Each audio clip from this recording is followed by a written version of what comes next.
ఇప్పుడు జర అసెంబ్లీ నడుస్తుంది, పార్లమెంటు. అవి ఆంధ్రలో వచ్చినాక రెగ్యులర్గా ఉద్యమాలు, నిరుద్యోగ సమస్య మీద చేస్తాం. రెండవది, నిరుద్యోగం మీద ఉద్యమాలను అణచిపెట్టడానికి ప్రభుత్వం కుట్ర చేస్తుంది. ఎవరి స్థాయిలో అందిన కాడికి దోసుకుంటున్నారు వాళ్ళు. ఎవరికి అందినంత వాళ్ళని రిక్రూట్మెంట్ లోపల లంచాలు ఇచ్చి వాళ్ళ మనుషులను పెట్టుకోవడం, దోసుకోవడంతో సరిపోయింది.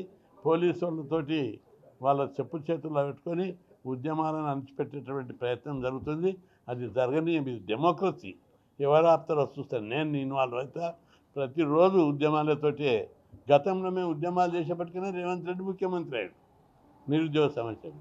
ఇప్పుడు మేము ఉద్యమాలు చేసి పెద్ద ఎత్తున ఈ ప్రభుత్వానికి తగిన గుణపాఠం నేర్పుతామని చెప్పి హెచ్చరిస్తున్నాం.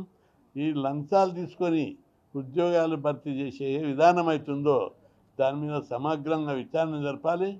మంత్రుల స్థాయి లోపల కూడా మంత్రుల పేషీలు, ఉన్నత అధికారులు అందరూ ఎక్కడికక్కడ అందిన కాడికి దోసుకుంటున్నారు.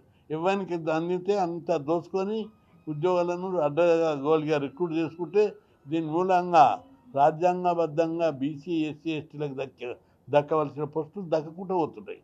కాబట్టి బీసీ, ఎస్సీలకు అన్యాయం జరుగుతుంది.